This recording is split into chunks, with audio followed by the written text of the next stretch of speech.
Today, we're going to be talking about climbing the ladder as a time poor adult. So, if you're a child watching this video, go back to your TikTok, go back to your Fortnite or your montages. This video is not going to be for you. Now, we're going to kick it off by talking about the aging player base reality.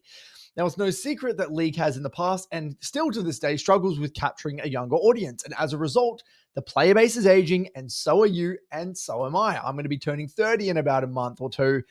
God help me. So I apologize if my YouTube videos are getting a little bit less crisp.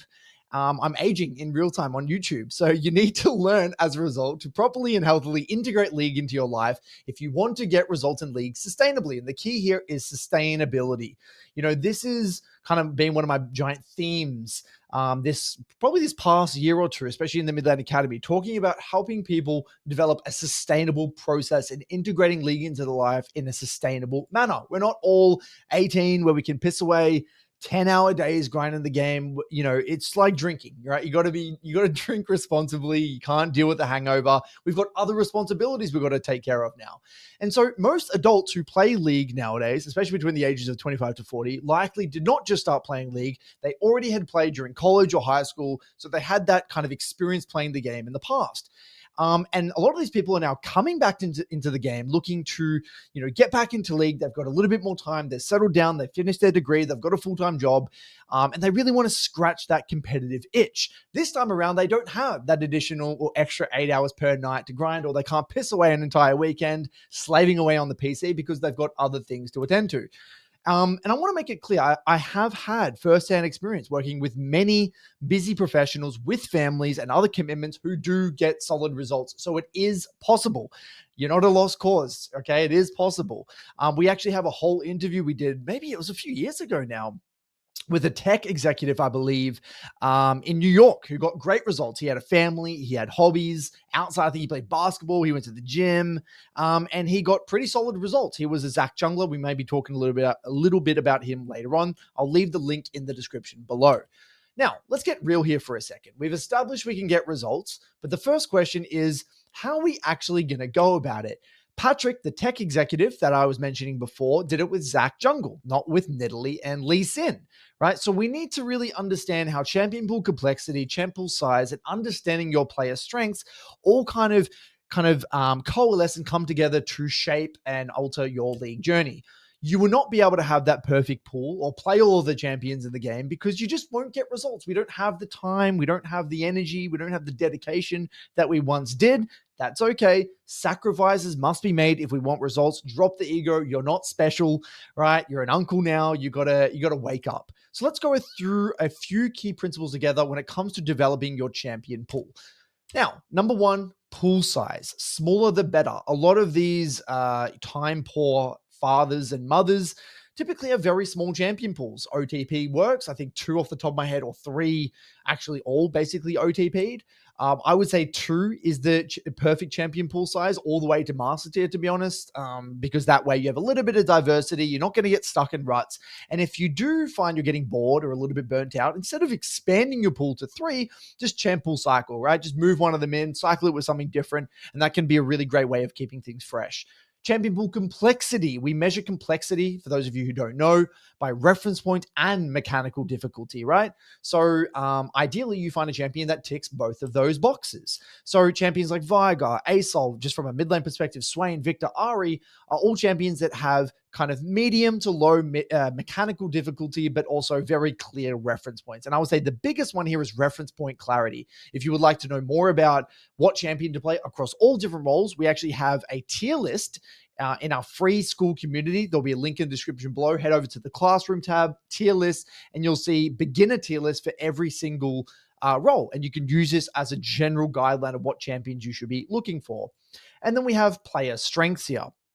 All of us have natural tendencies. Some of us are drawn towards mages, utility-based champions, divers, tanks, assassins, even roles. We need to be honest with ourselves. What kind of role comes naturally to us? What role do we really feel at home with?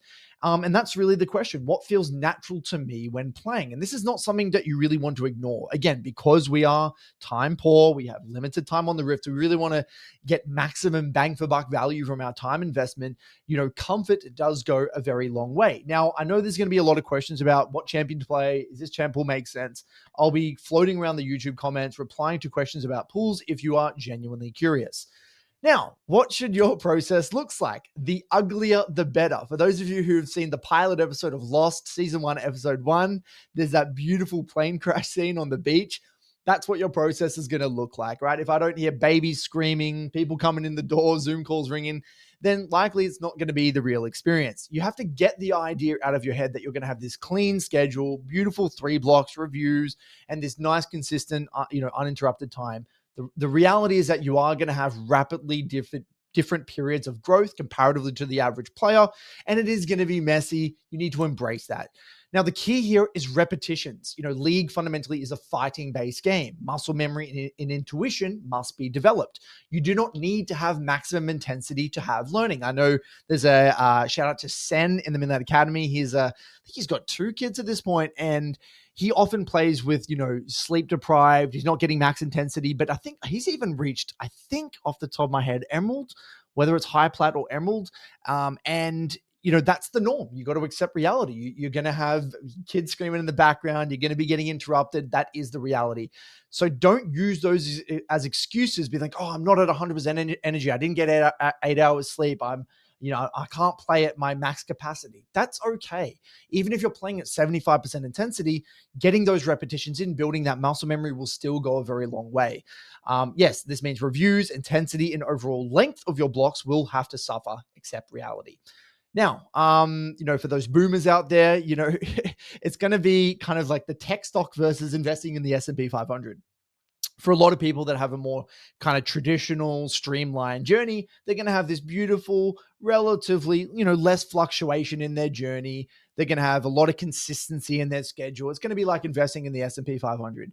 But for you who have, especially if you have families, you have a lot of commitments, leagues, maybe not your number one priority, it's going to be like investing in a tech stock, right? You're going to have, massive periods of growth, and then you're going to plateau for a while, and then things are going to spike. You're going to go backwards massively, and then you're going to spike back up. It's going to be it's going to fluctuate a lot. It's going to be like a roller coaster. So just to put it in perspective, don't expect this nice, neat and tidy little journey. It is going to be a bit messy. Embrace it, accept that reality. So I want to get into the meat here. This is a bit of a tough conversation, but if League really is an important hobby to you, you must let your significant other know. I have seen many scenarios where, their partner, someone's partner, they just didn't really understand how important League of Legends was to them or gaming in general. And a lot of us in our society and our culture, we kind of look down upon gaming because it's not, something like a traditional hobby like painting or reading or film or tennis or whatever. We League is still in its infancy. I say gaming is still really in its infancy stages. I would say just from a societal and cultural perspective, it's still very much looked down upon. And as a result, if it is a hobby that is not taken seriously or treated with respect by others, especially your significant other, they're going to be barging in the room. They're going to be telling you to get off the game when you're in the middle of a game. There's going to be a lot of uncomfortable scenarios that are going to need to be handled. You can circumvent all of that by just being honest. Hey, look, I'm serious here. This is my hobby. I really do take it seriously. It's something I take pride in. It's my competitive outlet. I need you to treat it with respect. You don't need to understand it, but you need to treat it with respect. And so that tough conversation goes a very long way. And I think a lot of people in the Midnight Academy that have had that success, their partners understand it. I remember I even spoke to the wife of one of our members, and she was saying how important League of Legends was to him and how much he appreciated the time that we spent together, like, me with one of the members. And she gave him space and really understood that it was his kind of quiet time. He could go off on his PC, he had his busy day at work or whatever. And it was really, you could tell that they had a really healthy relationship in that sense. She really understood how important it was for him. And it goes both ways in the relationship. You need to understand that both ways. And circling back to our tech executive Patrick, who got those results, he was mentioning cutting down things like social media, Netflix time, and rubbish that he didn't truly value. And this is something that's really rung true to me in my life personally. And just quickly sharing this, I call it kind of transition period time. how many of us, we have these giant events in our day, right? If I draw a little timeline, right? You go to the gym and then you go to work and then, you have your lunch break and whatever. And there's like these little kind of transition periods in your day where it's like garbage time. And a lot of people, what do? They just spend time on their phone. They're inefficient with what they do. And what Patrick did, because he was a very busy individual, he cut out all the bullshit. He didn't spend time scrolling on TikTok. He didn't really value watching Netflix. So he kind of cut down all that other time. And a lot of the time it freed up anywhere between an hour and a half to 2 hours at the end of the day, where he could really then spend his time meaningfully on his hobby, which at that time was League of Legends. So you can always free up time and create time, but you need to be I would say, aware of where is your time getting wasted. And I think the way he framed it was, he's like, I don't really get satisfaction sitting there on my phone. I don't really value that as rest time or time well spent. So I would rather get the shit done that I need to get done so I can actually spend my time meaningfully doing something that is important to me. And that was something that really rung true with me. And in all seriousness, we've been talking about the season 1 pilot episode of Lost and your journey looking like a plane crash. But in all seriousness, distractions do suck. And if you can get time where you have peace and quiet, it's uninterrupted, even if it is just for 2 games, that goes a very long way. And that time where it's just you in the rift, no one's bugging you, that's where you can really make significant quantum leaps in your improvement, and the quality of your play. It's when people come distracting you and you have to have conversations with someone during a game, but where you're not going to get a lot of value and you're going to lose a lot of games. So finding those windows where possible will pay dividends. And that's where, scheduling, having that tough conversation with your partner and things like that do go a very long way. Now, let's talk a little bit about expectations and enjoyment, as well as some case studies. League should never feel like a second job. It is first and foremost, it should always be a hobby and should be always treated as such. The more fun you're having, the more natural curiosity and intensity you will have. So if you ever feel as though it's becoming a second job where you have to go on the Rift, do a block, review a few games, just stop. You need to always keep your journey fun, exciting. It's a hobby, not a job. And now there are two of some of my personal favorite journeys I've witnessed inside the Midland Academy. We're both extremely busy professionals and had similar stories. One got, I believe, to gold from bronze and was very content with that. They knew exactly what they wanted to achieve, achieved it, and now they just spend time playing a bunch of other champions. And what I really respected about that is that they didn't kind of brute force getting results that weren't really impactful for them. They knew what they wanted to get. They got it. Great. Another one, I believe, got to Emerald and just was content with that result for quite a while, and then came back a few months later, really wanted to get to Diamond, and then got to Diamond, and then pulled the plug. So I think having clarity over what you want to achieve is also very important. You don't want to just fall into the trap of being like, oh, what's the next rank? Let's go to the next rank. And yes, for some people, they want to do that. There's a lot of people that don't want to do that. And I think that clarity and intentionality goes a very long way. And both went through periods of crazy growth, hit some goals, and then just stop playing for a while, or just, tape it off and, did things a little bit more casually. I think nearly every, especially the busy professionals, or especially the ones with families in my community, typically go through periods where they have that growth, they taper off, maybe play a few champs for fun in normal games, and then come back. And they go through these stints rather than having that kind of consistency, which is completely fine. Again, they're aware of how they want to spend their time. And the key here is just being honest with yourself, knowing why you're playing League and what you're looking to get out of it. Now for some practical tips. Build the habit of miniature reviews. This is one of my big ones. So when you play League, right? Again, if I draw a mini timeline, there are going to be these events. And obviously, some of these events are going to lead in deaths, right? Deaths are a big thing.